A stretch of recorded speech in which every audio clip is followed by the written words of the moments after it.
November will mark the 60th United States presidential election, occurring every 4 years since 1788. In that year, the recently independent nation held its first election for the presidency, a federal position created in the newly drafted Constitution. And while the process set many precedents still in use, it differed in many ways from what we would recognize today.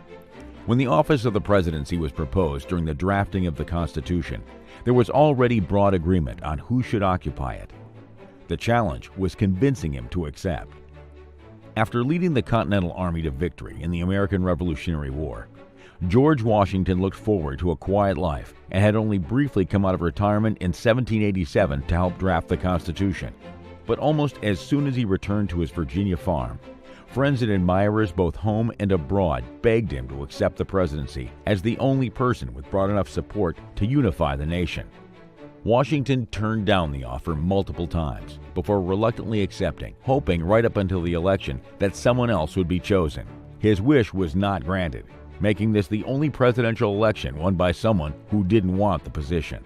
Despite the lack of competition for the presidency, this was the first chance to put the constitutionally stipulated electoral system into practice.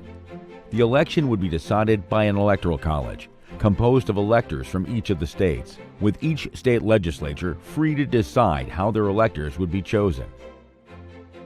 In Connecticut, Georgia, South Carolina, and New Jersey, electors were simply appointed by the state government, while Massachusetts, New Hampshire, Virginia, Delaware, Maryland, and Pennsylvania held elections. However, those would be the only 10 of the original 13 colonies to participate.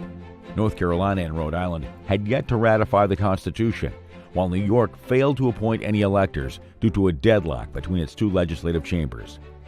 Given the 3 missing states, the 4 states with no popular elections, and vote being limited to white property-owning men in the remaining 6 states, this presidential election would have the lowest turnout in U.S. history.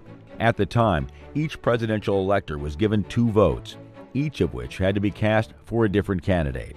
The candidate with the most votes would become president, while the runner-up would become vice president. Of the 72 electors who convened on February 4, 1789, 3 did not cast a vote, while the remaining 69 unanimously voted for Washington. The vice presidential slot, however, was contested. John Adams ultimately secured the position by receiving 34 votes, with some also going to John Jay, Robert Harrison, John Hancock, and others. The first presidential election in the United States was a novel event, the first of its kind not only in the country, but in the contemporary world. Despite its challenges and oddities, it successfully established an institution that has continued unbroken for 236 years, making the United States the world's oldest continuously functioning democratic republic.